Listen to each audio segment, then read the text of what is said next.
Atomic structure का revision शुरू करते हैं। इसमें कुछ टर्म्स हैं उनको देख लो, क्योंकि एनसीईआरटी में ये टर्म्स दी हुई है, इनसे क्वेश्चन भी आया हुआ है नीट में, है ना। आइसोटोप्स क्या होते हैं? आइसोटोप का जो एटॉमिक नंबर होगा वो सेम रहेगा, और जो मास नंबर होगा जिसे ए बोलते हैं वो डिफरेंट होगा, ठीक है।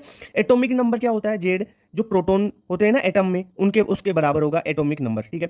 और जो मास नंबर है वो प्रोटॉन प्लस न्यूट्रॉन के बराबर होगा। क्लियर बात। अब आइसोटोप में जेड तो सेम होगा, एटॉमिक नंबर सेम होगा और मास नंबर डिफरेंट होगा। आइसोबार्स में जो मास नंबर है वो सेम होगा और एटॉमिक नंबर डिफरेंट होगा। आइसो इलेक्ट्रॉनिक ऐसी स्पीसीज है जिसमें number of electron he same होते हैं, ठीक है। आइसोटोन्स, आइसोटोन्स यानी सेम नंबर ऑफ न्यूट्रॉन्स होंगे। आइसोस्टर्स क्या होंगे? आइसोस्टर्स क्या होते हैं? Same number of electron and same number of atoms. भाई इलेक्ट्रॉन भी सेम होने चाहिए और साथ में एटम भी सेम होने चाहिए। इलेक्ट्रॉन सेम होंगे ओनली तो उसे आइसो इलेक्ट्रॉनिक बोलेंगे। अगर इलेक्ट्रॉन भी सेम है उसके साथ में एटम्स भी सेम होंगे तो आइसोस्टर्स होंगे, ठीक है। आइसोडाइफर्स क्या होंगे? न्यूट्रॉन और प्रोटॉन का डिफरेंस, न्यूट्रॉन माइनस प्रोटॉन, ठीक है, वो सेम रहना चाहिए। थॉमसन कैथोड रे एक्सपेरिमेंट, इस एक्सपेरिमेंट में अपन डिस्कवरी ऑफ इलेक्ट्रॉन करते हैं, ठीक है। क्या करेंगे? सबसे पहले एक ग्लास ट्यूब लिया, ठीक है, इसमें आपने एक कैथोड लगा दिया, एनोड लगा दिया, उसे हाई वोल्टेज से जोड़ देंगे, ठीक है। वोल्टेज हाई रहेगा, ध्यान रखना। साथ में जो ट्यूब है उसमें आपने प्रेशर को वेरी लो कर दिया। अब देखो कारण क्या है प्रेशर को लो करने का और वोल्टेज को हाई करने का, क्योंकि अगर जो ये ट्यूब है ग्लास ट्यूब, इसमें गैस होगी वो हाई वोल्टेज और लो प्रेशर पे आयोनाइज हो जाएगी। जैसे H2 गैस है तो वो 2H प्लस और 2 इलेक्ट्रॉन में टूट जाती है, ठीक है। यही कारण है इसको प्रेशर को तो लो करने का और वोल्टेज को हाई करने का, ठीक है। इससे इलेक्ट्रॉन की डिस्कवरी करते हैं। होता क्या है देखो, यहाँ पे हाई वोल्टेज दोगे तो क्या होगा, इसमें ऑब्जर्व क्या हुआ थॉमसन को कि कुछ कैथोड से जाती हुई कुछ रेज दिख रही हैं जो एनोड पर जा रही है। अब एनोड पर कैसे दिखी उसे? एनोड को उसने किया परफोरेटेड, ठीक है। एनोड में मतलब कुछ छेद छेद से बना दिए और एनोड के पीछे एक फ्लोरोसेंट स्क्रीन लगा दिया जिंक सल्फाइड की, जेडएनएस की। जो फ्लोरोसेंट स्क्रीन होगी उस पर क्या होगा, कोई भी रेज आएगी और जाके उस पर टकराएगी तो एक आपको चमक पैदा होगी। वहां पे फ्लोरोसेंट है ना, तो चमक पैदा होगी तो वहां पे पता चलेगा भाई कैथोड से आई है और एनोड पे गिर रही है। तो एनोड पे जाके ये रे अगर टकराती है यहाँ पे जेडएनएस से, तो यहाँ पे कुछ चमक पैदा होगी और उससे पता चलेगा ना। तो इतनी बात है। तो इससे क्या पता चला, कैथोड यानी नेगेटिव चार्ज नेगेटिव से पॉजिटिव की ओर आ रही है, तो पॉजिटिव की ओर कौन सी चीज आएगी? कोई नेगेटिव चीज ही तो पॉजिटिव की ओर अट्रैक्ट होगी, ठीक है। तो इसलिए यहां से डिस्कवरी ऑफ इलेक्ट्रॉन हुई। अब देखो बात करते हैं प्रॉपर्टीज ऑफ कैथोड रेज की। ये कौन सी कैथोड रेज बनी, कौन सी है? अपन ने बात की थी ना थॉमसन कैथोड रे एक्सपेरिमेंट, ये डिस्चार्ज ट्यूब में कुछ ये कैथोड रेज निकल रही है, इनकी प्रॉपर्टी की बात कर रहे हैं, ठीक है अपन। तो ये क्या है, हाई स्पीड से ट्रेवल करती है और स्ट्रेट लाइन में ट्रेवल करेगी। ये नेगेटिवली चार्ज होती है क्योंकि अपन ने थॉमसन कैथोड रे एक्सपेरिमेंट से इलेक्ट्रॉन की डिस्कवरी की थी, वहां से इलेक्ट्रॉन की डिस्कवरी, मतलब ये इलेक्ट्रॉन नेगेटिव चार्ज, तो ये कैथोड रे क्या थी? नेगेटिव चार्ज थी, ठीक है। ये मैकेनिकल इफेक्ट शो करती है। अगर कोई बहुत माइन्यूट छोटा रोटर बीच में रखते हो इनके कैथोड रेज के, तो उसको रोटेट करने का काम कर सकती है ये, ठीक है। तो ये एक मैकेनिकल इफेक्ट भी शो करती है। ये एक्सरे भी प्रोड्यूस कर सकती है। जब किसी हैवी मेटल पे कैथोड रेज को गिराया जाएगा तो एक्सरे उत्पन्न हो सकता है, ठीक है। मेन प्रॉपर्टी इनकी कि ये है जो गैस का नेचर या आपने डिस्चार्ज ट्यूब ली है उसमें कौन सा मटेरियल डाला है उस पर डिपेंड ही नहीं करती, यानी independent of the nature of gas and cathode material used in discharge tube, ठीक है। दूसरी बात, ये इलेक्ट्रिक और मैग्नेटिक फील्ड में अपना डिफ्लेक्शन शो करती है। इनकी आयनाइजिंग पावर होती है कैथोड रेज की। अपन एक एक चीज हो रहा है कि जो एक एक्सपेरिमेंट हो रहा है ये थॉमसन कैथोड रेज एक्सपेरिमेंट के बाद में एनसीईआरटी में मिल्कन्स ऑयल ड्रॉप एक्सपेरिमेंट। जो मिल्कन्स का ऑयल ड्रॉप एक्सपेरिमेंट है वो किस काम में आता है? जो इलेक्ट्रॉन होता है ना उस पर चार्ज की कैलकुलेशन करते हैं, ग्रेविटी के हिसाब से अपन ये सारा काम करते हैं इसमें मिल्कन्स ऑयल ड्रॉप में। तो इससे आपको ये ध्यान रखना है कि मिल्कन ऑयल ड्रॉप से चार्ज ऑन इलेक्ट्रॉन का पता लगाते हैं। एनोड रेज एक्सपेरिमेंट, एनोड रे एक्सपेरिमेंट से अपन डिस्कवरी ऑफ प्रोटॉन कर सकते हैं। अब इसमें जो एनोड रेज एक्सपेरिमेंट वही जो कैथोड रे एक्सपेरिमेंट किया था वैसा ही है सेटअप सारा। उसमें एनोड रे होती है ना, उसकी प्रॉपर्टीज देखते हैं। एनोड रेज को कैनाल रेज भी बोलते हैं। इनकी प्रॉपर्टी आयनाइजिंग होती है, ये भी हाई स्पीड और स्ट्रेट लाइन में चलती है, ठीक है। इनका जो नेचर होता है ना एनोड रेज का, वो जो आपने डिस्चार्ज ट्यूब है उसमें कौन सी गैस भरी है उसके नेचर पर डिपेंड करता है, ठीक है। यानी depends on nature of gas anode रे, ठीक है। और नेचर ऑफ गैस पे डिपेंड करेगी, मतलब जो इसका ई बाई एम वैल्यू है, ई बाई एम क्या है? स्पेसिफिक चार्ज, चार्ज बटा mass. Specific charge is dependent on the nature of gas taken in discharge tube. अब ई बाई एम क्या है? ई बाई एम होता है स्पेसिफिक चार्ज यानी चार्ज बटा मास का रेशो। अब आपका नीट में क्वेश्चन भी पूछा जाता है कि किसका ई बाई एम का रेशो ज्यादा है, यानी किस का चार्ज बटा मास का रेशियो ज़्यादा, इलेक्ट्रॉन का, प्रोटॉन का, अल्फा का या न्यूट्रॉन का। तो आप सीधा ऑर्डर याद रख लो, या आप खुद भी निकाल सकते हो, जैसे ऊपर चार्ज रखोगे नीचे मास रख लोगे, ऊपर चार्ज नीचे मास, सबका रेशियो निकाल के देख लो किसका ज़्यादा आएगा। इलेक्ट्रॉन का ज़्यादा होगा, फिर प्रोटॉन का, सबसे कम न्यूट्रॉन का होता है, न्यूट्रॉन से ज़्यादा अल्फा का होता है। ठीक है, यानी इलेक्ट्रॉन, प्रोटॉन, अल्फा, न्यूट्रॉन। इतनी बात क्लियर। डिस्कवरी ऑफ न्यूट्रॉन की यहाँ पे बात कर लेते हैं। जेम्स चैडविक ने डिस्कवरी ऑफ न्यूट्रॉन्स की थी। एटॉमिक मॉडल्स में सबसे पहले अपन बात करते हैं थॉमसन मॉडल की। थॉमसन मॉडल को प्लम पुडिंग मॉडल कहा गया। ये इसने क्या माना, थॉमसन ने जो वाटरमेलन होता है ना, तरबूज, उसको ले लिया, उसके जैसा उसको सोचा, और क्या बोला कि जो वाटरमेलन है ना, उसमें ये जो उसका रेड रेड पार्ट होता है ना, वो तो पॉजिटिव चार्ज है उसका, और उसमें जो सीड्स होते हैं, जो ब्लैक कलर में सीड होते हैं, उनको इसने बोल दिया नेगेटिव चार्ज। और क्या बोला भाई, जो रेड कलर वाला क्या है, उसका पॉजिटिव चार्ज, और सीड्स है नेगेटिव चार्ज, दोनों आपस में क्या होंगे, न्यूट्रलिटी कर दिए एटम की। ठीक है, तो ऐसा बोला इसने। अब ये ऐसा सही थोड़े होता है, नहीं होता है ना, इसलिए इसको डिस्कार्ड किया गया था। इसने क्या बताया कि जो एटम होते हैं वो स्पेरिकल शेप में होते हैं, सही है बात, वाटरमेलन की जैसे। पॉजिटिव चार्ज यूनिफॉर्मली डिस्ट्रीब्यूटेड होता है, electrons are arrange in such a manner to give most stable electrostatic arrangement. ठीक है, और एटम को क्या बताया इसने, एटम को क्या बताया, एटम न्यूट्रल है, और एटम की रेडियस लगभग बता दी 10⁻⁻10 मीटर, यानी 1 एंगस्ट्रॉम के लगभग बताई। ओके, बात करते हैं रदरफोर्ड मॉडल की। जो रदरफोर्ड का मॉडल है ना, वो अल्फा रे स्कैटरिंग एक्सपेरिमेंट से समझाया जा सकता है, उसके अनुसार ही है। ठीक है, तो अल्फा रे स्कैटरिंग में क्या होगा कि मान लो कोई अल्फा रे का सोर्स है, ठीक है, उसको अपन ने गोल्ड फॉइल पे डाला, तब क्या होगा, अल्फा रेज क्या है, अल्फा पार्टिकल क्या है, डबली हीलियम आयनाइज आयना, यानी हीलियम +2 वाला जो है वो आपका अल्फा पार्टिकल है, उसको डाला गोल्ड फॉइल पे।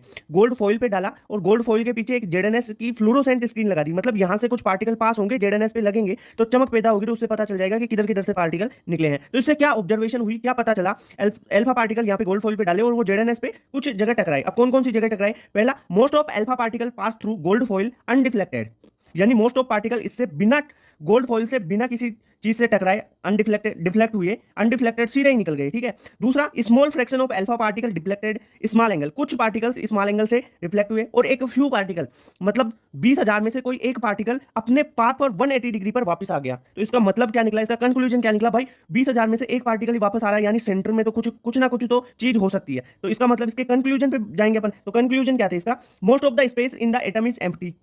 मोस्ट ऑफ एटम का जो स्पेस है, ठीक है, वो मोस्ट ऑफ एटम क्या है, एम्प्टी है। क्यों, क्योंकि जो अल्फा पार्टिकल्स थे बहुत ज्यादा, वो अनडिफ्लेक्टेड सीधे निकल गए थे, इसलिए इसने यही कंक्लूजन दे दिया। दूसरा, a few positively charged were deflected, कुछ पॉजिटिव चार्ज से डिफ्लेक्ट हो गए यहां से। ठीक है, इतनी बात clear. Volume occupy by nucleus is very small as compare to total volume of atom.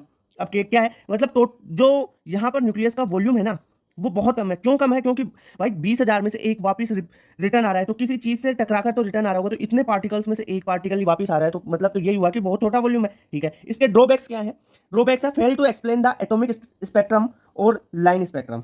दूसरा ड्रॉबैक है, fail to explain stability of atom. Rutherford के अनुसार जो रेडियस ऑफ एटम है वो 10⁻⁻10 मीटर है, यानी 1 एंगस्ट्रॉम के बराबर है, और रेडियस ऑफ न्यूक्लियस है 10⁻⁻15 metre.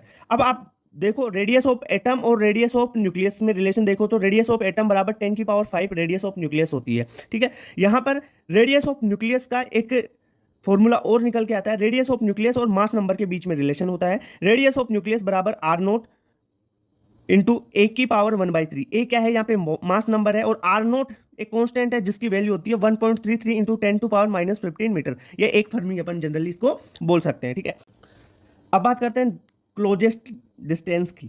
Distance of closest approach कैसे निकालेंगे, कोई अल्फा पार्टिकल है और ये कोई एटम है, ये अल्फा पार्टिकल इस एटम के पास आए जा रहा है, ये यहाँ तक आ गया, इसके बाद में यहाँ पे रिपल्सन हो गया इसमें, और ये इससे इस पॉइंट से आगे नहीं आ पा रहा, तो ये जो पॉइंट है और इस एटम का न्यूक्लियस, इसके बीच में जो दूरी रहेगी वो होगी डिस्टेंस ऑफ क्लोजेस्ट अप्रोच। ठीक है, इसको कैसे निकालेंगे, एनर्जी लगा दो।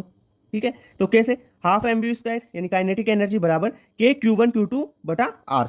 ठीक है, K Q1 Q2 बटा जो बीच में दूरी है वो R हो जाएगी, डिस्टेंस ऑफ क्लोजेस्ट अप्रोच जिसे बोलते हैं। ठीक है, अब half m alpha v alpha का स्क्वायर इसके लिए लिख लो, इसके लिए KZ/ZE। ठीक है, इसका चार्ज, यहाँ का चार्ज 2 इलेक्ट्रॉन अल्फा पार्टिकल के लिए बटा R यहाँ पे क्लोजेस्ट अप्रोच है, और ये फॉर्मूला कौन सा है, ये फॉर्मूला K Q1 Q2/R। ठीक है, यहाँ से R निकल जाएगा 4KZE² बटा m अल्फा v अल्फा। ठीक है, तो यह फॉर्मूला ध्यान रख लेना distance, closest of distance approach का। वेव के बारे में बात करते हैं। वेव में अपन वेवलेंथ, फ्रीक्वेंसी, एम्पलीट्यूड, इन सब के बारे में चर्चा करेंगे। मान लो ये कोई आपकी वेव है। अब इस वेव में देखो, एक तो ये क्रस्ट है और ये ट्रफ है, ठीक है। दो क्रस्ट के बीच की दूरी या दो ट्रफ्स के बीच की दूरी क्या होती है? वेवलेंथ होती है। यानी the distance between two neighbouring troughs या क्रस्ट इन वेव, उसे बोलेंगे वेवलेंथ, ठीक है। और वेवलेंथ डिस्टेंस ही तो है, तो इसकी यूनिट एंगस्ट्रॉम में ले लो या मीटर में ले लो, सेंटीमीटर में ले लो, जनरली मीटर या एंगस्ट्रॉम में होगी आपकी ट्यूशन में, ठीक है। दूसरी बात अपन फ्रीक्वेंसी की कर लेते हैं। चलो यहाँ पे एम्पलीट्यूड बता देता हूँ। देखो ये जो यहाँ पे क्रस्ट है ना, ये क्रस्ट यहाँ से और यहाँ तक की क्रस्ट तक की दूरी ये एम्पलीट्यूड है। यहाँ से लेकर इस ट्रफ तक की दूरी ये होती है इसकी एम्पलीट्यूड। इतनी बात क्लियर। अब फ्रीक्वेंसी देख लो। फ्रीक्वेंसी क्या है? The number of waves which passing through a given point in 1 second is called frequency. अब जो फ्रीक्वेंसी है उसे सेकंड इनवर्स या हर्ट्ज के रूप में आप निकाल सकते हैं, यूनिट होगी इसकी। अब देखो मेरी बात सुनो, जो फ्रीक्वेंसी और वेवलेंथ है ना, दोनों में एक क्या होता है? रिलेशन होता है। वो होता है फ्रीक्वेंसी बराबर सी बाई लेमडा। सी है यहाँ पे 3 × 10⁸ मीटर पर सेकेंड, ठीक है। ये लाइट की वैक्यूम में स्पीड है, ठीक है। तो फ्रीक्वेंसी बराबर सी अपॉन लेमडा हो गया। लेमडा वेवलेंथ है, एफ है फ्रीक्वेंसी। वेव नंबर की बात करें तो वेव नंबर होता है 1 अपॉन लेमडा, ठीक है। यानी वेव नंबर बराबर 1 upon wavelength. Electromagnetic radiation EMW की बात करते हैं। मैक्सवेल ने क्या बताया कि जो इलेक्ट्रिकली चार्ज्ड पार्टिकल है, अगर वो एक्सीलरेशन में है, उस पे पास एक्सीलरेशन है, तो alternating electric field, magnetic field दोनों प्रोड्यूस करेगा और ट्रांसमिट होता जाएगा, ठीक है। यानी पार्टिकल इलेक्ट्रिकली चार्ज पार्टिकल है और वो अंडर एक्सीलरेशन है, तब होगा ये काम, ठीक है। तब ईएमडब्ल्यू वो उत्पन्न कर देगा। ओके, ठीक है सर। इसमें ईएमडब्ल्यू में, इलेक्ट्रोमैग्नेटिक रेडिएशन में, इलेक्ट्रोमैग्नेटिक वेव में इलेक्ट्रिक फील्ड, मैग्नेटिक फील्ड और डायरेक्शन ऑफ प्रोपोगेशन तीनों एक दूसरे के परपेंडिकुलर होता है, ठीक है। ये जो इलेक्ट्रोमैग्नेटिक वेव्स हैं, ये लाइट की स्पीड से ट्रेवल करेंगी और लाइट की स्पीड होती है सी बराबर 3 × 10⁸ मीटर पर सेकेंड। क्लियर? ये जो ईएमडब्ल्यू वेव्स हैं, इनको किसी भी मीडियम की नीड नहीं होती प्रोपोगेशन करने के लिए, आगे बढ़ने के लिए इनको मीडियम की जरूरत ही नहीं पड़ती है, ठीक है। अगर आप फ्रीक्वेंसी यहाँ से निकालना चाहें तो फ्रीक्वेंसी बराबर सी बाई लेमडा, ये पहले भी फॉर्मूला बता चुका हूँ मैं। फ्रीक्वेंसी एफ है, लेमडा है वेवलेंथ और सी है 3 × 10⁸ मीटर पर second. Okay, clear? Electromagnetic spectrum, इससे नीट में क्वेश्चन आया हुआ है। क्वेश्चन कैसे पूछा जाता है? या तो फ्रीक्वेंसी का रिलेशन पूछा जाएगा, इनमें किसकी फ्रीक्वेंसी ज़्यादा है किसकी कम, या लेमडा पूछी जाएगी, ठीक है। वैसे ही क्वेश्चन आता है। कैसे याद रखोगे? RMI VU XGC, RMI VU XGC, ठीक है। R है रेडियो वेव, M है माइक्रोवेव, I है इंफ्रारेड, V है विजिबल रीजन और U है अल्ट्रावायलेट, ठीक है। X है X rays, G gamma rays, C cosmic rays. देखो, अगर रेडियो वेव से कॉस्मिक वेव्स की तरफ आते हो, इधर आते हो, तो धीरे धीरे आपकी क्या होगी? फ्रीक्वेंसी बढ़ेगी और लेमडा घटेगी। मतलब क्या? रेडियो वेव्स की फ्रीक्वेंसी कम होती है, कॉस्मिक रेज की फ्रीक्वेंसी ज़्यादा होती है, ठीक है। लेमडा की बात कर ले, रेडियो वेव्स की लेमडा ज़्यादा होगी, कॉस्मिक वेव्स की लेमडा कम होगी, ठीक है। एक विजिबल में भी विब्योर आपने पढ़ा है, उसकी भी बात कर लेते हैं। VIBGYOR violet, indigo, blue, green, yellow, orange, red. यहाँ पे वॉयलेट की जो फ्रीक्वेंसी है वो ज़्यादा है और रेड की फ्रीक्वेंसी कम है। अगर वॉयलेट की वेवलेंथ की बात करें तो वेवलेंथ वॉयलेट की कम है और रेड की वेवलेंथ ज़्यादा है, ठीक है। तो वी से आर की तरफ जाते हैं, वॉयलेट से रेड की तरफ जाते हैं, तो फ्रीक्वेंसी घटती है, लेमडा बढ़ती है, ठीक है। प्लैंक क्वांटम थ्योरी की बात करते हैं। प्लैंक क्वांटम थ्योरी के अनुसार सब्सटेंस एब्जॉर्ब और emit energy discontinuously in the form of small packets, that's called quanta. Generally उनको फोटोन्स बोलते हैं, ठीक है। ओके, तो द एनर्जी ऑफ क्वांटा या photon is directly proportional to frequency of the radiation. ये है प्लैंक का मेन कॉन्सेप्ट कि जो एनर्जी है वो फ्रीक्वेंसी ऑफ रेडिएशन के डायरेक्टली प्रोपोर्शनल होती है। तो E proportional to frequency, frequency को न्यू से यहाँ पे डिनोट किया है। E बराबर एच न्यू, तो E बराबर न्यू की क्या होती है? अपने पहले पढ़ाया कि फ्रीक्वेंसी बराबर C अपॉन लेमडा, तो यहाँ पे E बराबर एच सी अपॉन लेमडा। अब यहाँ पे H क्या है? H है प्लैंक कांस्टेंट, जिसकी वैल्यू होती है 6.626 × 10⁻34 जूल सेकेंड, ठीक है। C की वैल्यू 3 × 10⁸ मीटर पर सेकेंड, न्यू यहाँ पे फ्रीक्वेंसी है। अगर n नंबर ऑफ फोटोन्स आ जाए, ठीक है, एनर्जी ऑफ फोटोन की बात करें, एक फोटोन की तो ये होगी। अगर n नंबर ऑफ फोटोन्स आ जाए, बहुत सारे फोटोन, 2 3 4 5 कितने भी हो, तो n नंबर ऑफ फोटोन्स के लिए एनर्जी होगी E बराबर n एच न्यू या E बराबर n h c upon lambda. तो ये प्लैंक क्वांटम थ्योरी की ये फॉर्मूले याद रख लेना भाई, ठीक है। यहाँ से क्वेश्चन आएगा, इससे बाहर क्वेश्चन आता ही नहीं है प्लैंक में। तो एक अच्छा कॉन्सेप्ट है, क्वेश्चन आया हुआ है PYQ में इससे रिलेटेड, तो ध्यान से देख लो उसको, ठीक है। अगर मान लो न्यू की फ्रिक्वेंसी है वो एब्जॉर्ब हो रही है और रिलीज हो रही है न्यू वन और न्यू टू की फ्रिक्वेंसी, ठीक है, तो आप क्या बोल सकते हो कि न्यू जो एब्जॉर्ब हुई वो जो बाद में रिलीज हो रही है जो फ्रीक्वेंसी न्यू वन और न्यू टू उसके बराबर होगी क्या। तो यहाँ पे अपन लिख सकते हैं जो एब्जॉर्ब हुई वो एनर्जी को टर्म्स में अपन को काम करना पड़ेगा कि इस पार्टिकल पे जो आई फ्रीक्वेंसी और जो निकली फ्रीक्वेंसी वो कितनी है। तो ई एब्जॉर्ब एनर्जी की बात करेंगे तो ई एब्जॉर्ब बराबर ई रिलीज, तो एब्जॉर्ब कितनी न्यू, तो ई बराबर एच न्यू होता है ना, तो एच न्यू बराबर h nu one plus h nu two. तो यहाँ पे फ्रीक्वेंसी होगी पहले जो आई एब्जॉर्ब, तो न्यू बराबर nu one plus nu two. अगर ऐसी ही बात लेमडा वेवलेंथ के साथ कर दिया जाए, ठीक है, किसी एक वेवलेंथ की रे आई, ठीक है, वहाँ पे एब्जॉर्ब हुई और फिर बाद में रेडिएट हो गई यानी रिलीज हो गई लेमडा वन और लेमडा टू में, दो में, तो यहाँ पर वेवलेंथ के लिए रिलेशन होगा इनवर्स का, वन अपॉन लेमडा बराबर one upon lambda one plus one upon lambda two. क्यों? क्योंकि अपन यहाँ पे एनर्जी की बात करेंगे, एनर्जी इंसिडेंट या एनर्जी एब्जॉर्ब कितनी होगी, ई बराबर एच न्यू, न्यू तो है ही नहीं यहाँ पे, न्यू तो है नहीं ना, यहाँ पे लेमडा है तो लेमडा क्या लिख सकते हो, ई बराबर एच सी अपॉन लेमडा, तो वन अपॉन लेमडा का काम आएगा, यहाँ से एच सी कॉमन लेके काट दो तो वन अपॉन लेमडा बराबर one upon lambda one plus one upon lambda two. Clear बात। ब्लैक बॉडी रेडिएशन की बात करते हैं। सबसे पहले देखो ब्लैक बॉडी किसे कहते हैं। ब्लैक बॉडी वो होगी जिसमें 100% एब्जॉर्प्शन और 100% इमिशन हो, ठीक है, यानी a body that is capable of absorbing all type of radiation and emits completely the absorb radiant is called black body, ठीक है। अब इसमें कॉन्सेप्ट क्या है कि अगर आप किसी टेम्परेचर पे इंटेंसिटी ऑफ रेडिएशन इंक्रीज करोगे ना, तो इस ब्लैक बॉडी की पहले तो वेवलेंथ मैक्सिमम होगी, रीचेज मैक्सिमम, देन वो डिक्रीज हो जाएगी, यानी at a given temperature the intensity of radiation increase with wavelength reach a maximum value and then decrease. यानी अगर आप टेम्परेचर इंक्रीज करोगे, अगर आप टेम्परेचर इंक्रीज करते हैं तो intensity of radiation will be more towards the lower wavelength. Clear. तो इससे आप ग्राफ बना सकते हो उसका, इंटेंसिटी और वेवलेंथ में ग्राफ बनाएंगे तो ये पीक देखो T2, ये T2 टेम्परेचर के लिए और ये स्मॉल वाला T1 टेम्परेचर के लिए। अब यहाँ पे देखो इंटेंसिटी इसकी ज़्यादा T2 की और T1 की कम, पर यहाँ पे मेरी बात सुनो, जो टेम्परेचर है ना वो T2 ज़्यादा है T1 कम है। क्लियर। फोटो इलेक्ट्रिक इफेक्ट की बात करते हैं। 1887 में एच हर्ट्ज ने इसे खोजा था, ठीक है। उसने क्या एक्सपेरिमेंट किया, एक मेटल लिया, उस पर उसने इंसिडेंट लाइट डाली तो इस मेटल की सरफेस से कुछ इलेक्ट्रॉन इजेक्ट हुई। इस फिनोमिना को उसने फोटो इलेक्ट्रिक इफेक्ट कहा। When light is exposed to clean metal surface then electrons are ejected from the surface, this phenomena is called photo electric effect, ठीक है। इंसिडेंट लाइट डाली, उसकी एनर्जी थी ई बराबर एच न्यू मान सकते हैं, वो डाली इस मेटल पे, मेटल की कुछ थ्रेशोल्ड एनर्जी रही होगी। अब मेटल की थ्रेशोल्ड एनर्जी सर क्या होती है, थ्रेशोल्ड एनर्जी या वर्क फंक्शन किसे बोलते हैं, the minimum energy that is required for emission of photo electrons, यानी मिनिमम वह एनर्जी जिस पे इस मेटल के इलेक्ट्रॉन का इमिशन होना शुरू हो जाए। यानी अगर थ्रेशोल्ड एनर्जी से कम एनर्जी आप इंसिडेंट करोगे तो भाई ये इलेक्ट्रॉन्स इजेक्ट नहीं होंगे, फोटो इलेक्ट्रिक इफेक्ट नहीं होगा। इतनी बात क्लियर।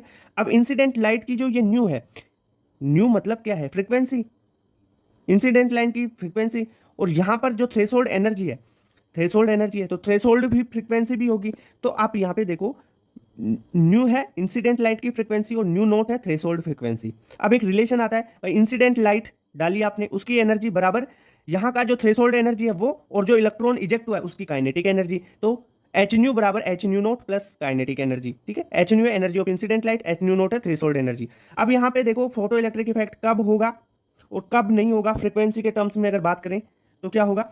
अगर देखो मेरी बात सुनो, थ्रेशोल्ड एनर्जी से कम एनर्जी अगर इंसिडेंट हो रही है ना तो फोटो इलेक्ट्रिक इफेक्ट होगा ही नहीं।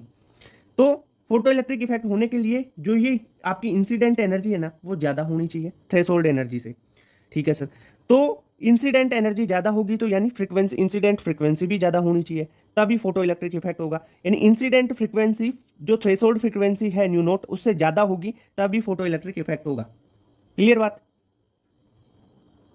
कब फोटो इलेक्ट्रिक इफेक्ट होगा, किस फ्रीक्वेंसी किस वेवलेंथ पे फोटो इलेक्ट्रिक इफेक्ट होगा, किस पे नहीं होगा, उसकी बात करते हैं, ठीक है। फोटो इलेक्ट्रिक इफेक्ट में मैंने क्या बताया था कि ये मेटल सरफेस है, उसकी थ्रेशोल्ड एनर्जी होगी कुछ, उस पर अपन ने इंसिडेंट लाइट डाली, ठीक है, और वहां से इलेक्ट्रॉन इजेक्ट हुए। अब इलेक्ट्रॉन इजेक्शन के लिए जितनी मिनिमम एनर्जी चाहिए ना वो होती है थ्रेशोल्ड एनर्जी, जिसे वर्क फंक्शन भी कहते हैं।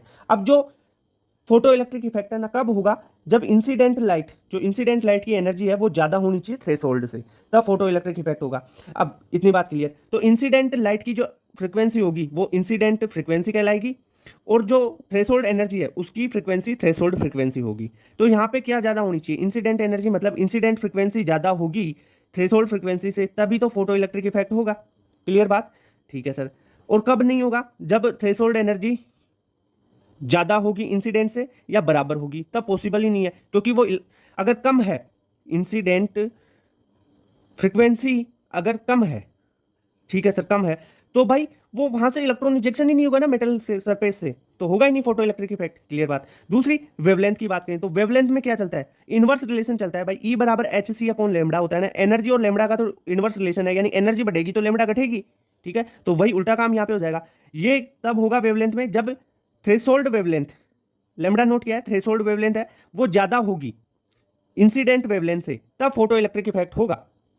अगर इंसिडेंट वेवलेंथ ज्यादा है तो फोटो इलेक्ट्रिक इफेक्ट नहीं होगा, अगर इंसिडेंट वेवलेंथ थ्रेशोल्ड वेवलेंथ के बराबर है तो भी फोटो इलेक्ट्रिक इफेक्ट नहीं होगा।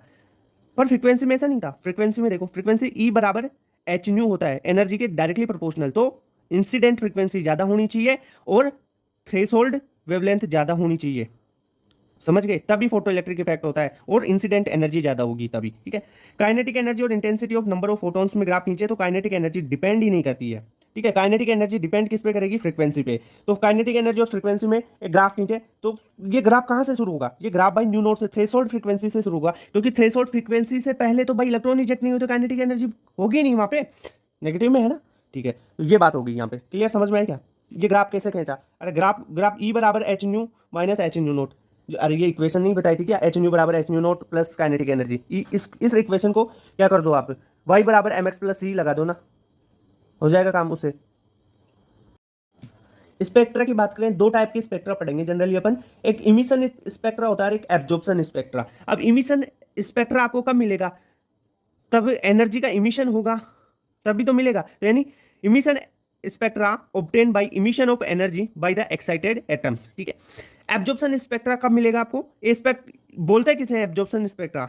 ठीक है, एनर्जी का एब्जॉर्प्शन होगा किसी मीडियम में, ठीक है, यानी a spectrum of electromagnetic radiation transmit through a substance showing dark line बनेगी ना एब्जॉर्प्शन स्पेक्ट्रा में, और bands due to the absorption of a specific wavelength. ठीक है, तो स्पेसिफिक वेवलेंथ का एब्जॉर्प्शन होगा तब आपके पास डार्क लाइन या डार्क बैंड्स बनेंगे, उससे एब्जॉर्प्शन स्पेक्ट्रा बोल देंगे अपन। क्लियर बात? हाइड्रोजन स्पेक्ट्रा की बात करते हैं, इसमें क्वेश्चन बनता है, एक तो स्पेक्ट्रल लाइन से बनता है, स्पेक्ट्रल लाइंस का रीजन पूछा जा सकता है, या इसमें total number of spectral line पूछी जा सकती है। अब देखो, जो स्पेक्ट्रल लाइंस होती है ना, उनकी अपन जनरली 5-6 सीरीज पढ़ते हैं, वहां तक ही पढ़ते हैं, एनसीईआरटी में वही है, लाइमन फर्स्ट, फिर बाल्मर, फास्टन, ब्रेकेट, फुंड, और फिर हम्प्री और होता है, पर वो एनसीईआरटी में नहीं है तो नहीं पढ़ना उसको। तो देखो, अगर कोई electron N1 ground state N1 है, किसी भी और एक्साइटेड स्टेट से N2 से N3 से N4 से N5 से, इनसे क्या हो, N1 में आए तो वो लाइमन सीरीज होती है, अगर N2 में आए तो वो बाल्मर होगी, N3 में आए और किसी से ऊपर वाली सीरीज से तो वो होगा पास्टन, फोर्थ में आए तो ब्रैकेट, फिफ्थ में आए तो फंड होगा। ठीक है, तो इस प्रकार समझे, लाइमन का रीजन होता है अल्ट्रावायोलेट, बाल्मर का रीजन होता है विजिबल, पास्टन होती है नियर इंफ्रारेड, और ब्रैकेट में इंफ्रारेड, और प्रीफंड में क्या होती है, फंड में क्या होगी, सॉरी प्रीफंड बोल दिया मैंने, फंड में क्या होगी, जो फोर इंफ्रारेड है, फार इंफ्रारेड, वो हो जाएगी। ओके, तो इसमें total number of spectral line का इक्वेशन आता है, उसको समझो, वो कैसे करना है, N2 minus N1 bracket N2 minus N1 plus N1 by 2, तो यानी N1 है, यानी लाइमन के लिए N1 क्या है 1, बाल्मर के लिए 2, पास्टन के लिए 3, ब्रैकेट के लिए 4, फंड के लिए 5। ठीक है, N2 वो जिस सेल में से इलेक्ट्रॉन आ रहा है ना वो सेल हो जाएगी, जैसे फिफ्थ सेल में से आ रहा है फर्स्ट में तो हो जाएगा N2 तो हो गया फिफ्थ, और फर्स्ट में आ रहा है तो वो लाइमन होगी, N1 फर्स्ट हो गया। ठीक है, तो ये चीज समझ में आई आपको। बोहर मॉडल की बात करते हैं, इसके पोस्टुलेट, लिमिटेशन वगैरह इनके बारे में देखते हैं।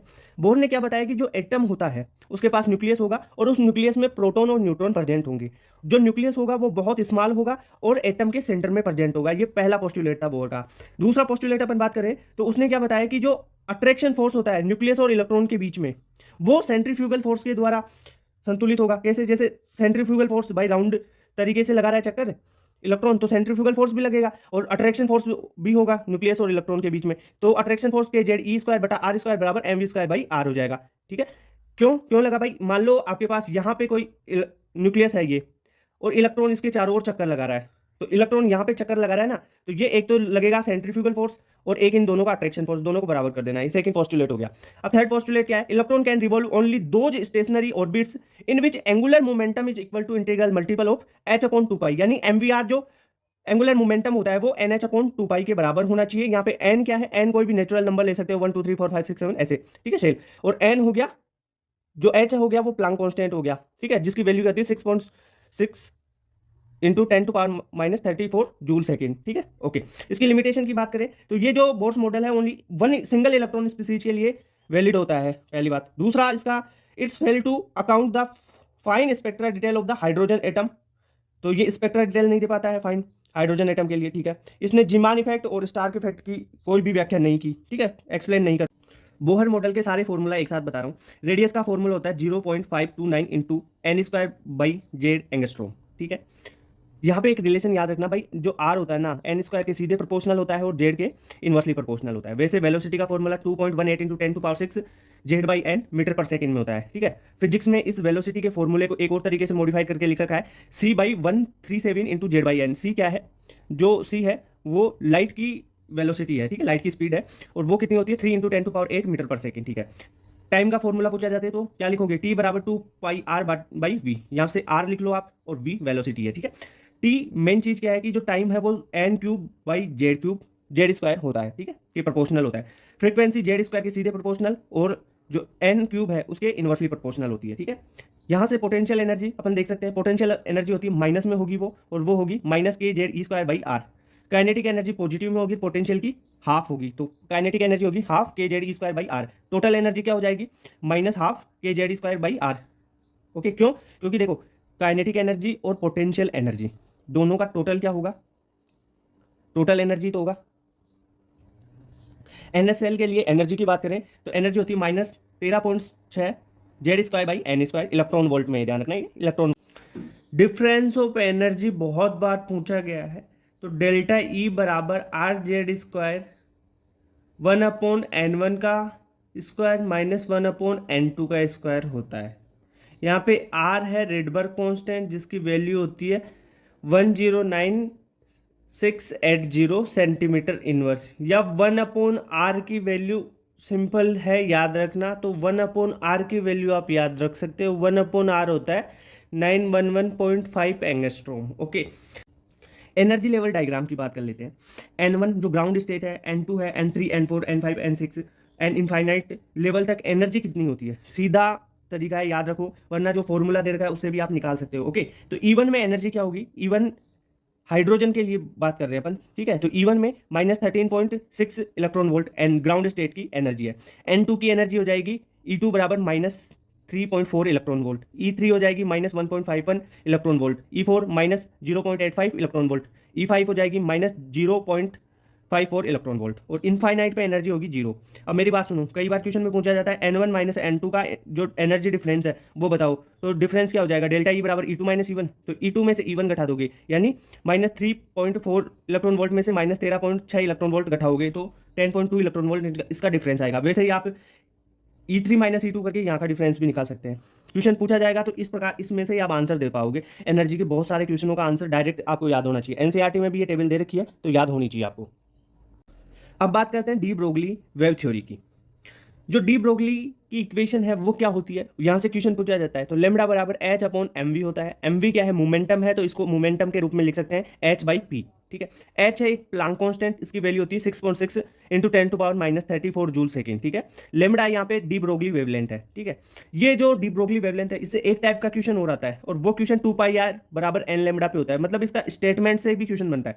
Electron revolve in those orbit whose circumference must be equal to integral multiple of wavelength, यानी इलेक्ट्रॉन उन्हीं कक्षाओं में रिवॉल्व कर रहा है जिनका सरकमफेरेंस वेवलेंथ के इंटीग्रल मल्टीपल के बराबर होगा। जैसे सरकमफेरेंस क्या हो गया, इसका r रेडियस है तो 2πr सरकमफेरेंस हो गया, ठीक है, बराबर वेवलेंथ के इंटीग्रल मल्टीपल यानी n लेमडा। अब n क्या हो सकता है, 1 2 3 4 5 6 कोई भी इंटीजर हो सकता है, ठीक है। तो 2πr बराबर n लेमडा वाला क्वेश्चन आएगा ना, तो यहाँ से कर देना। लेमडा अगर यहाँ से पूछे आपको h और mv देके तो यहाँ से निकाल दोगे डी ब्रोगली वेवलेंथ। अगर 2πr और n देके पूछे तो लेमडा यहाँ से निकाल दोगे, ठीक है। ये दो टाइप के क्वेश्चन बनेंगे यहाँ से, और एक इस स्टेटमेंट को देख लेना। ये 3 क्वेश्चन है, इससे ज़्यादा क्वेश्चन नहीं पूछे जाते हैं यहाँ पे। अब रेशियो के इसी फॉर्मूला से रेशियो के क्वेश्चन बनते हैं। हाइजेनबर्ग अनसर्टेनिटी प्रिंसिपल, ये प्रिंसिपल क्या बोलता है कि it is impossible to determine simultaneously the exact position and exact momentum of an electron. ठीक है। आप पोजीशन और मोमेंटम को एग्जैक्ट फाइंड नहीं कर पाओगे किसी एक टाइम पर। मोमेंटम की जगह, मोमेंटम क्या होता है, p बराबर एम वी, तो m तो कांस्टेंट है, तो मोमेंटम की जगह आप वेलोसिटी भी लिख लोगे ना तो भी कोई दिक्कत नहीं होगी। यानी पोजीशन और वेलोसिटी को एग्जैक्ट आप फाइंड डिटरमाइन नहीं कर पाओगे एक साथ। तो यहां से फॉर्मूला बन जाता है delta x into delta p is greater than and equal to h upon 4 pi. अब यहाँ पे डेल्टा पी क्या है, चेंज इन मोमेंटम, ठीक है। तो मोमेंटम को एम वी लिख सकते हैं, वी क्या है, वेलोसिटी, तो यहाँ से डेल्टा एक्स और वेलोसिटी का रिलेशन भी आ जाएगा। तो ये फॉर्मूले बन गए ना इसके। तो यहाँ से क्वेश्चन हाइजेनबर्ग में क्या आता है क्वेश्चन, या तो उसकी स्टेटमेंट है ये, इससे क्वेश्चन आएगा कि एग्जैक्ट पोजीशन या मोमेंटम और वेलोसिटी को आप फाइंड नहीं कर पाओगे एक टाइम पे साइमल्टेनियसली, ओके। या आपको डेल्टा एक्स डेल्टा पी देके, डेल्टा एक्स देके या डेल्टा पी पूछ लेगा, डेल्टा पी देके डेल्टा एक्स पूछ लेगा, या डेल्टा वी देके डेल्टा एक्स पूछ सकता है। कैसे भी करके क्वेश्चन में आपको मास देके डेल्टा वी देके डेल्टा एक्स पूछ सकता है, तो ये फॉर्मूला लग जाएगा। तो इस प्रकार आपको पता होना चाहिए कि ये 3 फॉर्मूला स्टेटमेंट, यहाँ से क्वेश्चन सारा हो जाएगा आपका हाइजेनबर्ग से। श्रोडिंगर वेव इक्वेशन, भाई इससे बहुत रेयर क्वेश्चन आता है, क्वेश्चन आता ही नहीं है, ठीक है। जेई एडवांस में क्वेश्चन आते हैं इससे, नीट में तो बहुत कम चांस है, बहुत कम चांस है इससे क्वेश्चन आने के, ठीक है। फिर भी एक बार बता देता हूँ श्रोडिंगर वेव इक्वेशन क्या है। यहाँ पे देख लो, ये इक्वेशन तो याद होनी चाहिए, साई स्क्वायर, ठीक है, डेल स्क्वायर साइन बटा डेल एक्स स्क्वायर, पूरी equation E minus V psi बराबर 0, ये पूरी इक्वेशन पता होनी चाहिए। साथ में यहाँ पे देखो ये क्या है, साइन क्या है, साइन है वेव फंक्शन, एम होता है यहाँ पे मास ऑफ इलेक्ट्रॉन, ई है total energy of electron, V है यहाँ पे पोटेंशियल एनर्जी ऑफ इलेक्ट्रॉन, ठीक है। और साइन स्क्वायर की बात करें, यहाँ पे जो प्रोबेबिलिटी होती है ना इलेक्ट्रॉन की डेंसिटी की, वो साइन स्क्वायर के रूप में डिनोट की जाती है। अब जो श्रोडिंगर वेव इक्वेशन है ना, उससे देखो मेरी बात सुनो, श्रोडिंगर वेव इक्वेशन में एक हेल्मनटोनियन ऑपरेटर भी होता है और एक लेप्लेशियन ऑपरेटर होता है। अब हेल्मनटोनियन ऑपरेटर की बात करें तो ये होता है एच के ऊपर केप, ठीक है, एच केप साइन बराबर ई साइन, ठीक है। यहाँ पे एच केप हेल्मनटोनियन ऑपरेटर है, जो क्या होता है Hamiltonian operator minus h square by 8 square 8 pi square m. यहाँ पे ये लाप्लासियन ऑपरेटर है, उसका स्क्वायर होगा, ठीक है, साइंस ये Laplacian operator plus potential energy of electron, ठीक है। तो ये लाप्लासियन ऑपरेटर क्या होता है, इसे निल्ला के स्क्वायर लगाया जाता है इसे, ठीक है। तो ये इसकी वैल्यू अगर आप लिखना चाहो ना, तो यहाँ से देखो साइन कॉमन ले लो और del square del x square d square del y square plus del square z square, ये होता है कौन, लाप्लासियन ऑपरेटर, ठीक है। तो लाप्लासियन ऑपरेटर ये है, हेल्मनटोनियन ऑपरेटर ये है, श्रोडिंगर वेव इक्वेशन ये है। तो ये भी श्रोडिंगर वेव इक्वेशन ये, पर ये हेल्मनटोनियन ऑपरेटर के रूप में है और ये लाप्लासियन ऑपरेटर के रूप में है। देखो यहाँ से क्वेश्चन बहुत कम आते हैं, ये बात भी ध्यान रखना। क्वांटम नंबर्स की बात करते हैं, तो क्वांटम नंबर है ना, किसी एक इलेक्ट्रॉन की पूरी जानकारी दे देगी कि इलेक्ट्रॉन कहाँ पे रहता है, किस ऑर्बिट में है, क्या कर रहा है, क्या उसकी स्पिन है, क्या मैग्नेटिक मूवमेंट है उसकी, सब कुछ के बारे में जानकारी देगा कौन, क्वांटम नंबर। अब जो क्वांटम नंबर होते हैं वो 4 प्रकार के होते हैं। पहला होता है प्रिंसिपल क्वांटम नंबर, फिर एजीमुथल क्वांटम नंबर, एजीमुथल को भी एंगुलर क्वांटम नंबर भी बोल सकते हैं, एक होता है मैग्नेटिक क्वांटम नंबर और एक होता है स्पिन क्वांटम नंबर, ठीक है।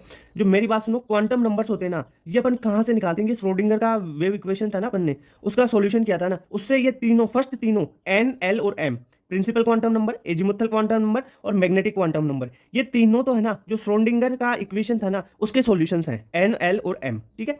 और जो एस है स्पिन क्वांटम नंबर, ये श्रोडिंगर वेव का सॉल्यूशन नहीं है। इतनी बात पता रह जाएगी, क्वेश्चन आया हुआ है तो इसलिए बता रहा हूँ। तो सॉल्यूशन ऑफ श्रोडिंगर इक्वेशन कौन कौन से हैं, principal quantum number, azimuthal quantum number और जो मैग्नेटिक क्वांटम नंबर है वो, ओके क्लियर। तो इनके बारे में डिटेल से देखते हैं अब। प्रिंसिपल क्वांटम नंबर की बात करें, इसे स्मॉल एन से डिनोट करेंगे। प्रिंसिपल क्वांटम नंबर हमें क्या बताता है, ये ऑर्बिट सेल के बारे में बताएगा जिसमें इलेक्ट्रॉन प्रेजेंट है, यानी ये उस ऑर्बिट या उस सेल के बारे में अपने को बता देगा। ऑर्बिट और सेल सेम बात है भाई, है ना। ऑर्बिट या सेल के बारे में बता देगा जिसमें इलेक्ट्रॉन प्रेजेंट है। अगर सेल 1 में प्रेजेंट है तो n बराबर 1, 2 में प्रेजेंट है तो n बराबर 2 हो जाएगा, यानी n की वैल्यू 1 से लेके इनफाइनाइट तक हो सकती है। n की वैल्यू कभी भी नेगेटिव नहीं होगी, फ्रैक्शन में नहीं होगी और जीरो नहीं होगी, ध्यान रखना। Principal quantum number negative, fraction और जीरो नहीं हो सकता है, इतनी बात क्लियर। ये इनडायरेक्टली रूप से भाई एन बता रहा है, तो एन अपन बाद में पढ़ेंगे, एन प्लस एन का बोरबरी रूल, ठीक है, ये रूल्स पढ़ेंगे, हुंस का रूल। इनमें देखो बोरबरी का रूल जो एनर्जी सीक्वेंस के बारे में बताएगा, तो वो एनर्जी और साइज को बताएगा। एन तो एन प्लस एल का रूल पढ़ते हैं ना, तो एन एनर्जी और साइज के बारे में बताता है। साइज के बारे में तो मैं पीरियोडिक टेबल में आपको बता ही चुका हूँ, ठीक है। वीडियो नहीं आई होगी तो वीडियो देख लेना, नेक्स्ट अपलोड कर दी जाएगी साइज के बारे में कैसे बताता है वो, उसकी detail, okay. Azimuthal quantum number, इसे स्मॉल एल से डिनोट करते हैं। एजीमुथल क्वांटम नंबर को एंगुलर क्वांटम नंबर या सब्सिडियरी क्वांटम नंबर भी बोलते हैं। एजीमुथल क्वांटम नंबर सबसेल के बारे में बताता है और ऑर्बिटल की शेप बताता है। अब सबसेल बताएगा, सबसेल क्या है, एसपीडीएफ, तो सबसेल बता दिया तो भाई एस की शेप पता है आपको, पी की पता है, डी की पता है, एफ की पता है, तो सबकी शेप भी पता चल जाएगी। अब देखो जो एल की वैल्यू है ना वो फिक्स होती है, एस के लिए 0 होगी, पी के लिए 1 होगी, डी के लिए 2 होगी, एफ के लिए 3, जी के लिए 4, ऐसे चलती जाएगी, ठीक है। तो आपको याद रखना है कि सबसेल एस के लिए एल होगा 1, पी के लिए 1, डी के लिए 2, एफ के लिए 3, बस इतना याद रख लो, एजीमुथल क्वांटम नंबर आपको क्लियर हो जाएगा। क्वेश्चन में देखो, क्वेश्चन में वो सबसे एस दे के पूछ लेगा, एल की वैल्यू 0 होती है, पी दे के पूछ लेगा 1, या इसके एप्लीकेशन में आ जाएगा क्वेश्चन, लास्ट में बता दूंगा क्वेश्चन कैसे करना है इससे। मैग्नेटिक क्वांटम नंबर की बात करें तो मैग्नेटिक क्वांटम नंबर अपने को ऑर्बिटल के बारे में जानकारी देता है। ऑर्बिट अलग है, ऑर्बिटल अलग है, ठीक है। तो वैल्यू ऑफ एम कहाँ से कहाँ तक हो सकती है, -L से लेकर +L तक के बीच में इसकी वैल्यू हो सकती है, किसकी, मैग्नेटिक क्वांटम नंबर की, -L से लेकर +L तक, ठीक है। जो मैग्नेटिक क्वांटम नंबर की बात करें तो ये ऑर्बिटल के बारे में बता रही है, और इससे क्वेश्चन पूछा जा सकता है कि वैल्यू ऑफ एम, एल की वैल्यू देके पूछ लेगा कि एम की वैल्यू बताओ, तो एल की वैल्यू माइनस से लेके प्लस तक, उसी वैल्यू के बीच में जितनी सारी वैल्यू आएगी ना वो सारी एम की वैल्यू होगी, ठीक है। Maximum electron in an orbital कितना होगा, 2 हो सकता है भाई, मैक्सिमम इलेक्ट्रॉन तो 2 ही हो सकता है ना किसी ऑर्बिटल में, क्लियर बात। स्पिन क्वांटम नंबर की बात करें तो देखो मेनली चीज स्पिन क्वांटम नंबर में क्या है कि जो स्पिन क्वांटम नंबर है ना ये क्वांटम मैकेनिकल टर्म है बस ओनली, इसका कोई भी क्लासिकल एनालॉजी नहीं है, ठीक है, clear. Note the part of solution of Schrodinger equation, मैं पहले ही बता चुका हूं कि जो प्रिंसिपल क्वांटम नंबर है, एजीमुथल क्वांटम नंबर है और मैग्नेटिक क्वांटम नंबर, ये तीनों ही जो श्रोडिंगर का इक्वेशन है उसके सॉल्यूशन है। स्पिन क्वांटम नंबर श्रोडिंगर की इक्वेशन का सॉल्यूशन नहीं है, ठीक है। स्पिन क्वांटम नंबर की वैल्यू क्या हो सकती है, या तो +½ होगी या -½ क्वेश्चन है, in a hydrogen atom which orbital is higher in energy than a 3s orbital, ठीक है। कॉन्सेप्ट समझ लो, देखो कॉन्सेप्ट क्या बोलता है कि n+L का रूल, यहाँ पे बोरबरी का नियम लागू होता है कि हायर एनर्जी के लिए, जिसके लिए n+L की वैल्यू ज़्यादा होगी उसकी एनर्जी हायर होगी, ठीक है। यहाँ पे L की वैल्यू मैंने बता रखी है, SPDF के लिए 0, 1, 2, 3 होती है। n है प्रिंसिपल क्वांटम नंबर जो यानी 3s दे रखा है, तो 3 क्या है यहाँ पे, n है। अब देखो यहाँ पे ओनली हाइड्रोजन दे रखा है, एक बात ध्यान रखना, हाइड्रोजन के अलावा और सारे एटम आए तब n+L लगेगा, और हाइड्रोजन आ जाए तब ओनली n की वैल्यू चेक करनी है, ठीक है। कॉन्सेप्ट समझ में आया, हाइड्रोजन के लिए n की वैल्यू चेक करनी है, जिसमें n की वैल्यू ज्यादा उसकी एनर्जी ज्यादा। तो देखो यहाँ पे दे रखा है 3s ऑर्बिटल, ठीक है, 3s, तो 3s से ज्यादा n किस में है, 3s में तो 3 है n की वैल्यू, अब n की वैल्यू 4 किस में है, तो 4 तो 4s में है, तो फोर्थ आंसर हो गया। 3p को क्यों नहीं लिया सर, p की वैल्यू भी तो 1 होती है, तो n+L यहाँ पे लगाएं तो हायर एनर्जी 3p की भी हो सकती है, पर नहीं, क्योंकि हाइड्रोजन में ओनली n को चेक करोगे आप, n+L और किसी एलिमेंट में लगाना है। समझ में आई बात, क्लियर। क्वेश्चन है, for which of the following set of quantum numbers an electron will have the highest energy. अब इसका कॉन्सेप्ट क्या है, अगर आपको हाईएस्ट एनर्जी के बारे में पूछा जाए ना तो आप n+L की वैल्यू वाला रूल लगाओगे, बोरबरी वाला, जिसमें n+L की वैल्यू ज्यादा होगी उसकी एनर्जी ज्यादा होगी। हाइड्रोजन के लिए देखते हैं तो ओनली n की वैल्यू देखते हैं, हाइड्रोजन के अलावा सारे एलिमेंट हो उनके लिए n+L की वैल्यू चेक करते हैं, ठीक है। अब यहाँ पे देख लो, इनमें n+L की किस में ज्यादा होगी, ये देखो n है और ये सेकंड वाला L है, ठीक है। यहाँ पे n+L, फर्स्ट वाले में 3+2 5 आ रहा है, सेकंड वाले में 3+4+3 7 आ रहा है ना इसमें, तो सेकंड वाले में 7 और 7 किस में नहीं आ रहा है इसमें, थर्ड वाले में 4+1 5 आ रहा है, इसमें 5+0 5 आ रहा है, तो सबसे ज्यादा n+L कौन से में हुआ, सेकंड ऑप्शन में, यानी 4 और 3 दे रखा है, n दे रखा है 4 और L दे रखा है 3, तो करेक्ट आंसर क्या हो जाएगा इसका, सेकंड, यानी जिसकी n+L की वैल्यू ज्यादा उसकी एनर्जी ज्यादा, ये कॉन्सेप्ट है। क्वेश्चन है, which of the following set of quantum number is impossible for an electron. ये n, L, M और S की वैल्यू दे रखी है, ठीक है। इसमें आपको बताना है कि कौन सा पॉसिबल नहीं है। देखो कुछ रूल्स बता देता हूँ, n की वैल्यू तो 1 2 3 4 5 6 7 कुछ भी हो सकती है, ठीक है, पर जो L की वैल्यू होगी ना, L की, वो n से ज़्यादा नहीं होगी, ठीक है। और M की वैल्यू क्या होगी, M की वैल्यू वो होगी -L से लेके +L के बीच में ही होगी, ठीक है। और S की वैल्यू ओनली 2 हो सकती है, या तो +½ या -½ अब इस रूप से देखते हैं अपन कौन सा इम्पॉसिबल है, कौन सा नहीं हो सकता। देखो यहाँ पे n1 है तो n से कम तो l0 हो सकता है, और l0 है तो m0 भी हो सकता है, क्योंकि m की वैल्यू -l से लेके +l के बीच में कुछ भी हो सकती है। ठीक है, तो ये भी सही है। n9 है, l7 है, और m भी है यहाँ पे -6, यानी -7 से लेके +7 के बीच में m की वैल्यू हो सकती है, ये भी सही है। n2 है, l1 है, और m0 है, -1 से लेके +1 के बीच में m हो सकता है, तो ये 0 है, तो ये भी सही है। यहाँ पे देखो n3 है, l2 है, ठीक है, और m यहाँ पे 3 आ गया, -3। भाई l2 है तो m क्या होगा, -2 से +2 के बीच में, तो ये तो -3 है, तो ये नहीं हो सकता, तो इसका करेक्ट आंसर हो गया 4th, यानी ये ही इम्पॉसिबल है।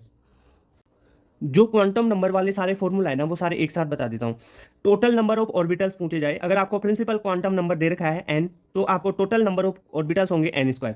Maximum number of electron in an orbit कितना हो जाएगा, 2n² हो जाएगा। अगर आपको एजीमुथल क्वांटम नंबर दिया हुआ हो और टोटल नंबर ऑफ ऑर्बिटल्स पूछे तो 2l+1 होगा, और मैक्सिमम इलेक्ट्रॉन कितना हो जाएगा, इसमें जितने ऑर्बिटल है उनका दुगना, यानी 2 × 12+1 हो जाएगा। ओके, इतनी बात क्लियर। अब बात करें स्पिन एंगुलर मोमेंटम की। जो स्पिन एंगुलर मोमेंटम है वो स्पिन क्वांटम नंबर दिया हुआ हो तब पूछेगा, तो एस क्या है, स्पिन क्वांटम नंबर √ में s into s+1 into h/2π। ठीक है, अगर ऑर्बिटल एंगुलर मोमेंटम पूछे तो एंगुलर क्वांटम नंबर होगा, यानी एजीमुथल क्वांटम नंबर, तो l की वैल्यू दी हुई होगी, तो √l into l+1 into h/2π हो जाएगा। ठीक है, मैग्नेटिक मूवमेंट पूछे तो यहाँ पे मैग्नेटिक मूवमेंट के लिए ध्यान रखना, यहाँ पे n है वो आपका प्रिंसिपल क्वांटम नंबर नहीं है, n यहाँ नंबर ऑफ अनपेयर इलेक्ट्रॉन है, ध्यान रखना यहाँ पे। ठीक है, यहाँ पे प्रिंसिपल क्वांटम नंबर हो सकता है, यहाँ पे ये n number of unpaired electron है। ठीक है, और जो मैग्नेटिक मूवमेंट है वो बोर मैग्नेटोन में मापा जाता है, इसकी यूनिट होती है bm, बोर मैग्नेटोन। ये होता है मैग्नेटिक मूवमेंट बराबर √n इंटू n+2। आप बाउ प्रिंसिपल की बात करते हैं।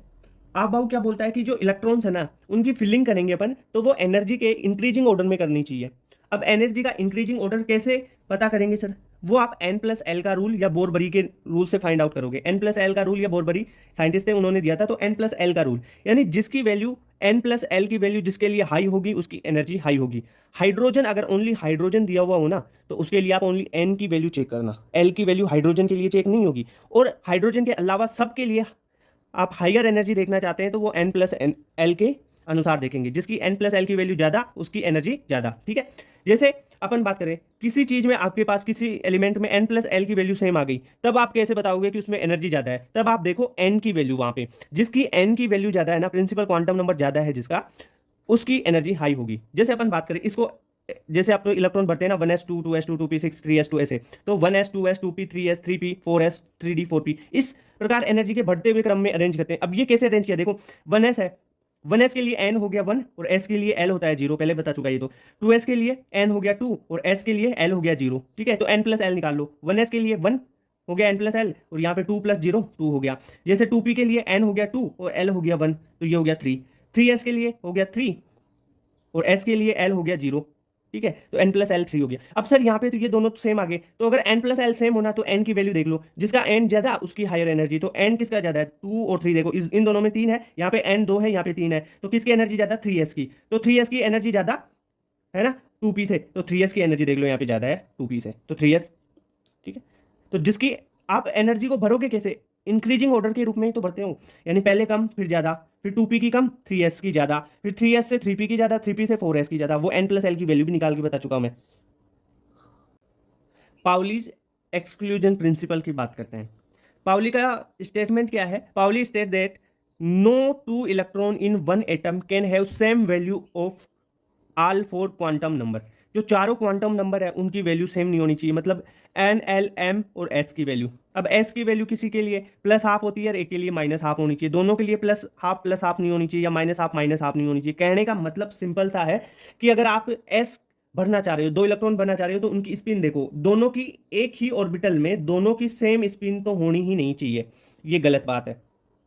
दोनों की स्पिन एक की या तो पॉजिटिव होगी तो दूसरे की नेगेटिव होगी। ठीक है, तो विपरीत भरना है, मतलब चारों क्वांटम नंबर डिफरेंट हो गए, एस डिफरेंट हो गया, तो एक +½ है एक -½ है। ठीक है, इतनी बात। तो कैसे भरोगे, यहाँ से एक प्लस एक माइनस, आप में दोनों की सेम भी नहीं हो सकती, और एक में 3 इलेक्ट्रॉन भी नहीं भर सकते आप, यानी an orbital can accommodate maximum 2 electron and that two with opposite spin. ये पाउली का एक्सक्लूजन प्रिंसिपल है, यानी 2 ही इलेक्ट्रॉन होने चाहिए, दोनों की स्पिन अलग अलग होनी चाहिए।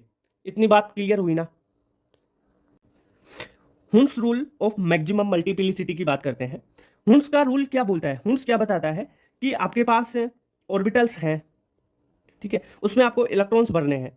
अनपेयर इलेक्ट्रॉन्स को आप पहले सेम स्पिन में भरोगे, उसके बाद में पेयरिंग करवाना है अपोजिट स्पिन में, ठीक है। आप पहले अनपेयर इलेक्ट्रॉन को भर रहे हो तो भाई पहले अनपेयर इलेक्ट्रॉन ही भरा के आएंगे। आप डायरेक्ट पेयरिंग नहीं कर सकते, यहाँ पे 3 इलेक्ट्रॉन बने तो आप क्या कर सकते हो, 2 इलेक्ट्रॉन इसमें 1 इलेक्ट्रॉन इसमें हो जाएगा, 3 इलेक्ट्रॉन हो गए, पर ऐसा गलत होगा, तीनों इलेक्ट्रॉन अनपेयर होने चाहिए। यानी अगर मान लो 4 इलेक्ट्रॉन बनने हैं तो ऐसे भर लो, एक यहाँ पे, एक यहाँ पे, एक यहाँ पे, एक यहाँ पे, एक में 2 हो सकते हैं ना, एक ऑर्बिटल में 2 इलेक्ट्रॉन, तो ये तो हो गए 2 तो, पर ये 4 हो गए ना, पर ये गलत है। पहले आपको क्या करना होता है, इस प्रकार 4 इलेक्ट्रॉन बनने के लिए पहले अनपेयर एक एक भरना पड़ेगा, ठीक है। यहाँ पे देखो ये चारों में से एक एक अनपेयर भरना पड़ेगा, फुल भर जाए ऑर्बिटल, ठीक है, सबसे। फिर आपको क्या करना है, फिर पेयरिंग करवानी है और अपोजिट स्पिन में, पाउली का रूल तो पता है ना, बताया हुआ है कि अपोजिट स्पिन में भरते हैं बाद में पेयरिंग करवाते हैं। तो इतनी बात क्लियर। मल्टीप्लिसिटी क्या होती है, 2s+1 होती है भाई, एस एक की पॉजिटिव होगी, एक की नेगेटिव होगी, जिसकी मल्टीप्लिसिटी ज़्यादा उसकी स्टेबिलिटी ज़्यादा। तो मान लो आप यहाँ पे क्या कर रहे हो, कोई इलेक्ट्रॉन भरवा रहे हो और दोनों पॉजिटिव इलेक्ट्रॉन भरवा रहे हो, तो +½ हो गया, वो तो दोनों के लिए +½ पाउली का रूल इनवैलिड हो रहा है। अगर आप क्या कर रहे हो, पहले अनपेयर इलेक्ट्रॉन सारे नहीं भर रहे, डायरेक्ट ही पेयरिंग शुरू कर रहे हो, तो वो हुंस रूल का वॉल्यूशन हो गया। समझ रहे हो बात। तो आपको इलेक्ट्रॉन भरने कैसे हैं, वो आपको पहले अनपेयर एक एक इलेक्ट्रॉन भरना है, फिर आपको जो अनपेयर इलेक्ट्रॉन एक एक भरे हैं ना, उनको देखना है कि जो सेम स्पिन में भरे हैं या नहीं है, सेम स्पिन में भरने हैं वो, उसके बाद में अपोजिट स्पिन में उनकी पेयरिंग करवानी है। क्लियर हुआ, सारी चीजें क्लियर हुआ। मल्टीप्लिसिटी पूछे तो या भाई 2s+1 से निकाल के ही तो भरते हैं सारे, जो जिसका 2s+1 मल्टीप्लिसिटी ज्यादा है, 2s+1 है, उसकी एनर्जी कम होगी, स्टेबिलिटी ज्यादा होगी। नोड के बारे में बात करते हैं, नोडल प्लेन के बारे में बात करते हैं। नोड क्या होता है, नोड वैसा पॉइंट होता है, ऐसा रीजन होता है जहां पे इलेक्ट्रॉन के पाए जाने की प्रोबेबिलिटी 0 होती है। और अगर नोडल प्लेन की बात करें तो ऐसा प्लेन जहां पर इलेक्ट्रॉन के पाए जाने की प्रोबेबिलिटी 0 होती है। अब नोड दो टाइप के होते हैं, एक तो रेडियल नोड होता है और एक एंगुलर नोड होता है। डायरेक्ट क्वेश्चन पूछा जाता है, एन और एल की वैल्यू देके, प्रिंसिपल क्वांटम नंबर और एजीमुथल क्वांटम नंबर की वैल्यू देके आपको रेडियल नोड पूछ लेगा या एंगुलर नोड पूछ लेगा या टोटल नोड पूछ लेगा। तो रेडियल नोड का फॉर्मूला होता है n-l-1, ये होती है रेडियल नोड की संख्या। और एंगुलर नोड पूछे तो आपको टोटल जो एजीमुथल नंबर क्वांटम नंबर है उसकी बराबर हो जाएगा, यानी l हो जाएगी एंगुलर नोड। अब टोटल नोड कितनी होती है, radial node plus angular node बराबर टोटल नोड, तो n-l-1 प्लस l, तो यहाँ से l से l कैंसिल, तो n-1 हो जाएगा आपके पास टोटल नंबर ऑफ नोड्स। तो क्लियर हुआ नोड और नोडल प्लेन के बारे में। क्वेश्चन क्या पूछा जा सकता है, 3 क्वेश्चन होंगे। एक तो इसकी डेफिनेशन, दूसरा रेडियल नोड का फॉर्मूला या इस पे न्यूमेरिकल, तीसरा एंगुलर नोड कितनी होती है एजीमुथल नंबर के क्वांटम नंबर के बराबर, चौथा टोटल नंबर ऑफ नोड्स पूछा जा सकता है। तो रेडियल नोड और एंगुलर नोड दोनों को जोड़ देना या n-1 डायरेक्ट फॉर्मूला लगा देना, टोटल नोड आ जाएगी।